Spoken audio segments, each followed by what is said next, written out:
وَرَجُلٌ ذَكَرَ اللَّهَ خَالِيًا فَفَاضَتْ عَيْنَاهُ، وہ ساتواں آدمی بھی اللہ کے عرش کے سائے میں ہوگا جس نے اللہ کو اکیلے میں یاد کیا، جس نے اللہ کو تنہائی میں یاد کیا، جس نے اللہ کا ذکر تنہائی میں کیا، جس نے اللہ کو تنہائی میں یاد کیا، اکیلے میں، رات کی تاریکی میں، رات کے اندھیرے میں پوری دنیا سو رہی ہے، اس کی بیوی سو رہی ہے، اس کے بچے سو رہے ہیں سب، اور وہ اٹھا، وضو بنایا اور گھر کے کونے میں رو رہا ہے، اللہ کو یاد کر رہا ہے، اللہ کے عذاب کو سوچ سوچ کر، عذاب قبر کا تصور کر کر کے، جہنم کے بارے میں سوچ سوچ کر، میدان محشر کی جاسوس تپش کے بارے میں سوچ سوچ کر اللہ کا ذکر کر رہا ہے اور اللہ کو یاد کرتے ہوئے رو رہا ہے، اس کے آنکھوں سے آنسو بہ پڑے، ففاضت عیناہ، اللہ کے عذاب کا تصور کرتے ہوئے، اللہ کا ذکر کرتے ہوئے اس کی آنکھوں سے آنسو بہ پڑے اور رو دیا۔ تو ایسا اللہ کا ذکر کر کے جس کی آنکھوں کے آنسو گر پڑے، زمین کے اوپر ٹپکنے لگے، رونے لگا، ایسا آدمی بھی اللہ کے عرش کے سائے میں ہوگا۔ یہ 7 قسم کے، ان میں پہلا شخص اٹھائیے۔ اب کتنی غور سے سن رہے ہیں آپ؟ کسی کو کھڑا کر کے پوچھیں کہ میں نے 7 لوگ بتائے کون کون ہیں؟ ابھی بتائے نا؟ اگر کسی کو کھڑا کر کے پوچھوں تو ابھی 4 آدمی بھی نہیں گنا پائے گا۔ پہلا شخص الامام العادل، عدل و انصاف کرنے والا امیر، حاکم وقت۔ پر یاد رکھیے سب حاکم ہیں، حاکم صرف وہی نہیں ہے جو حکومت چلا رہا ہے، آپ بھی اپنے گھر کے حاکم ہیں۔ اللہ تعالیٰ نے مرد کو عورت کا حاکم بنایا ہے، الرجال قوامون علی النساء، مرد عورتوں پر حاکم۔ باپ اپنی اولاد پر حاکم ہے۔ بھئی آپ باپ ہیں، 4 بیٹے، 2 بیٹیاں، 3 بیٹیاں ہیں نا آپ کی، آپ ان کے حاکم ہیں۔ اب آپ انصاف کرتے ہیں یا نہیں کرتے؟ اپنی بیوی کے ساتھ، اپنے بچوں کے ساتھ؟ معاف کیجئے گا، اگر آپ نے اپنی اولاد کے ساتھ انصاف نہیں کیا تو اللہ کے عرش کا سایہ نہیں ملے گا۔ بنیاد ہی گر رہی ہے، جنت جہنم بعد کی بات ہے، بنیاد ہی میں فیل ہو رہے ہیں۔ حضرت نعمان ابن بشیر رضی اللہ تعالیٰ عنہ فرماتے ہیں کہ ایک بار مجھے میرے باپ، میرے والد اللہ کے نبی جناب محمد رسول اللہ صلی اللہ علیہ وسلم کی خدمت میں لے گئے، اللہ کے نبی صلی اللہ علیہ وسلم کے پاس لے گئے۔ کون؟ نعمان ابن بشیر کے باپ۔ نعمان ابن بشیر فرماتے ہیں کہ مجھے میرے باپ ہاتھ پکڑ کر لے کر گئے اور اللہ کے نبی صلی اللہ علیہ وسلم کی خدمت میں پہنچے، اور اللہ کے نبی محمد رسول اللہ صلی اللہ علیہ وسلم سے فرمانے لگے، اے اللہ کے نبی، ھذا ابنی، یہ میرا بیٹا ہے۔ اے اللہ کے نبی، یہ میرا بیٹا ہے، میرے پاس ایک غلام ہے جو میرا غلام ہے، وہ غلام میں اپنے بیٹے کو گفٹ کر رہا ہوں، وہ غلام میں اپنے بیٹے کو دے رہا ہوں، وہ غلام آج کے بعد میرے بیٹے کا ہوگا۔ اے اللہ کے نبی صلی اللہ علیہ وسلم، آپ گواہ بن جائیے کہ میں اپنے بیٹے کو غلام دے رہا ہوں، بعد میں اگر کوئی جھگڑا ہو، کوئی اس پر دعویٰ ٹھوکے تو آپ گواہی دے دیجئے گا کہ نہیں، میرے سامنے نعمان ابن بشیر کے باپ نے اپنا غلام اپنے بیٹے کو دیا تھا۔ نبی اکرم صلی اللہ علیہ وسلم نے نعمان ابن بشیر کے باپ سے پوچھا، کیا تمہارے اور بھی بچے ہیں، اور بھی بیٹے ہیں؟ انہوں نے جواب دیا کہ ہاں، ہماری اور بھی اولادیں ہیں، ہمارے اور بھی بیٹے ہیں۔ فرمایا، کیا تم ان کو بھی ایک ایک غلام دے رہے ہو؟ کیا تم ان کو بھی ایک ایک غلام دے رہے ہو؟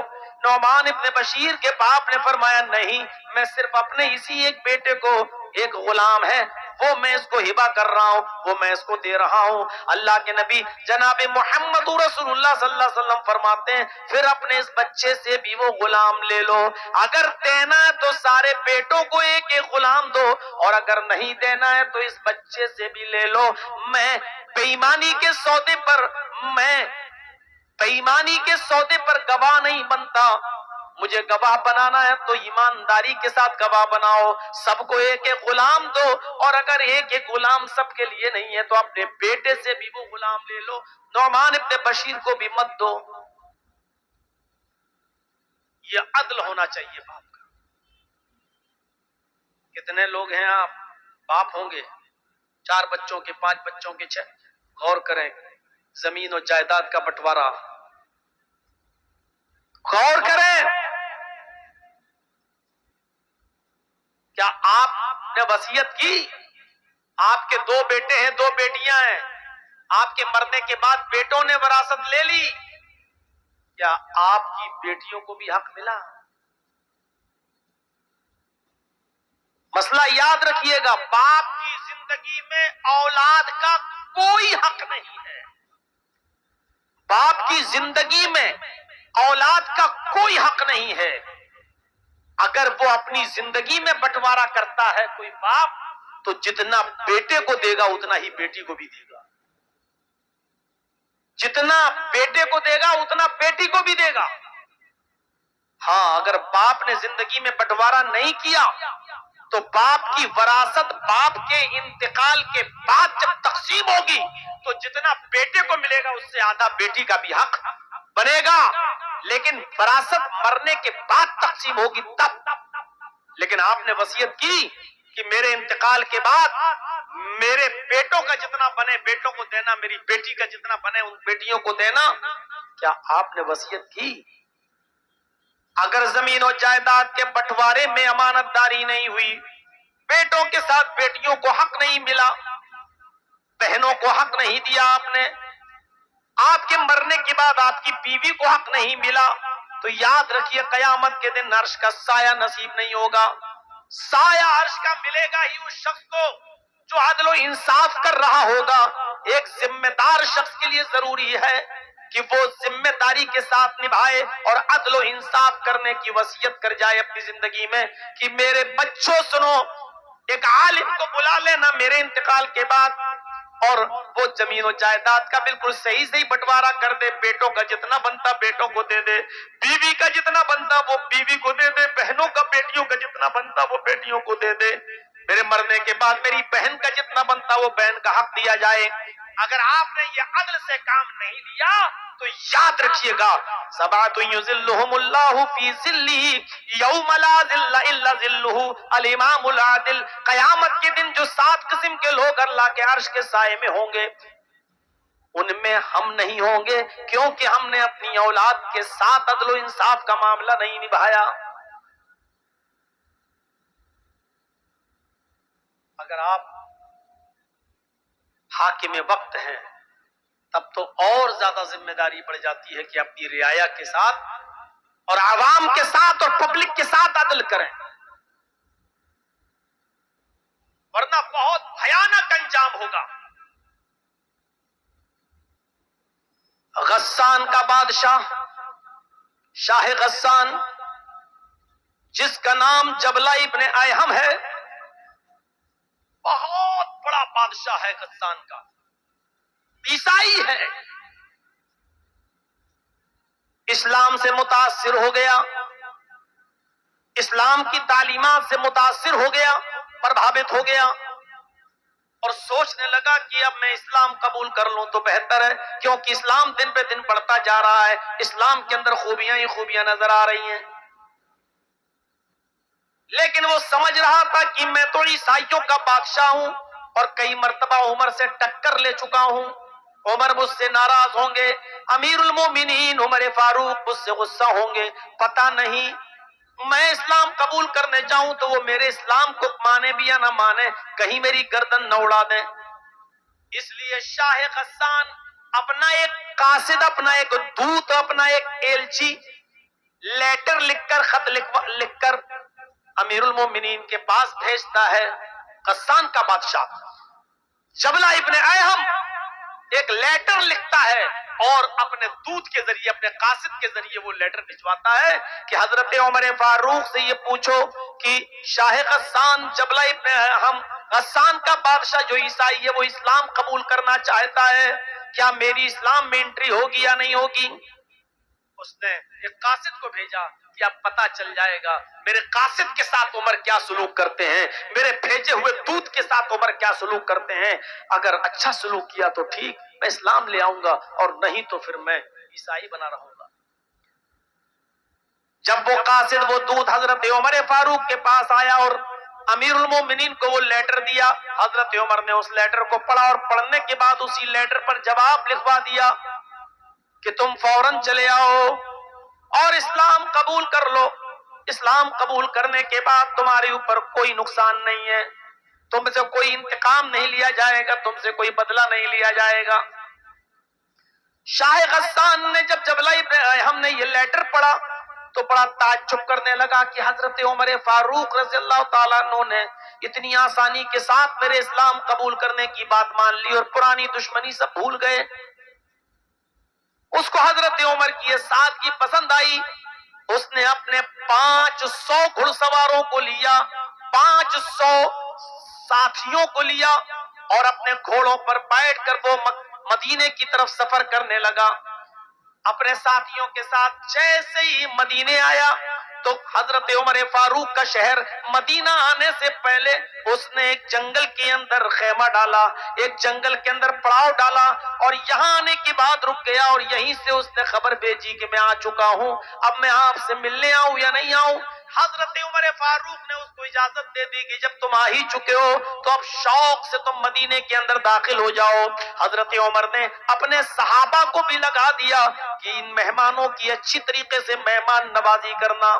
وہ شاہ غسان بہترین مکٹ و تاج پہنے ہوئے، دونوں طرف اس کے ڈائمنڈ ہیرے لگے ہوئے، قیمتی ہیرے لگے ہوئے، کبوتر کے انڈے کے مانند قیمتی ہیرے جڑے ہوئے تاج پہن کر وہ عیسائیوں کا بادشاہ، غسان کا بادشاہ جب مدینے میں اپنے 500 ساتھیوں کے ساتھ داخل ہوتا ہے تو حضرت عمر فاروق نے اس قافلے کا بہت سواگت کیا، بہت اچھی خاطر مدارات کی اور ان کی مہمان نوازی کی اور کلمہ پڑھا کر اس کو اسلام قبول کروا دیا، وہ مسلمان ہو گیا۔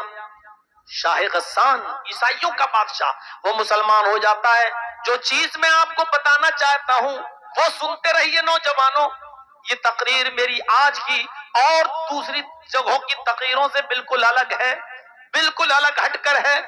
یہ واقعات میں نے آج تک کسی اور تقریر میں اپنی 22 سال کی زندگی میں تقریری دور میں نہیں بتائے جو آج میں نے آپ کے سامنے یہ رکھا ہے۔ وہ شاہ غسان جب مدینے میں داخل ہوتا ہے 500 ساتھیوں کے ساتھ اور اسلام لے آتا ہے، حضرت عمر فاروق اس کی عزت و خاطر مدارات کر رہے ہیں۔ انہی دنوں میں حج کا سیزن شروع ہو جاتا ہے، انہی دنوں میں حج کا سیزن شروع ہو جاتا ہے، مدینے سے لوگ مکے کی طرف حج کرنے جا رہے ہیں۔ حضرت عمر فاروق نے شاہ غسان سے جبلہ ابن ایہم سے کہا کہ کیوں نہ آپ کو بھی حج کا موقع مل رہا ہے، تم بھی چلو اور تم بھی حج کر لو، ہم لوگ جا رہے ہیں حج کرنے کے لیے۔ آئے غسان کے بادشاہ، تمہیں بھی حج مبارک ہو اور میں چاہتا ہوں کہ تم بھی میرے ساتھ حج کرنے کے لیے چلو۔ وہ بھی تیار ہو گیا اور شاہ غسان جب تیار ہوتا ہے حج کرنے کے لیے روانہ ہوا اپنے ساتھیوں کے ساتھ، اور یہ سب لوگ جب مکے میں پہنچے تو الگ الگ ہو گئے۔ چلو جاؤ، طواف کے بعد ملیں گے، عمرے کے بعد ملیں گے، بعد میں ملاقات ہوگی۔ حضرت عمر بھی طواف کرنے لگے اور خانہ کعبہ پہنچنے کے بعد شاہ غسان بھی طواف کرنے لگا۔ ایک خوبصورت لنگی پہنے ہوئے تھا احرام کی شکل میں، اوپر ایک چادر ڈالے ہوئے تھا اور بہترین قسم کی ایک لنگی پہنے ہوئے تھا۔ بادشاہ تھا، چونکہ وہ پیسوں کی اس کے پاس کوئی کمی نہیں تھی۔ وہ طواف کرنے لگا، دوران طواف ایک نوجوان صحابی سے جو اعرابی تھا، جو دیہاتی تھا، وہ نوجوان صحابی بھی طواف کر رہا تھا۔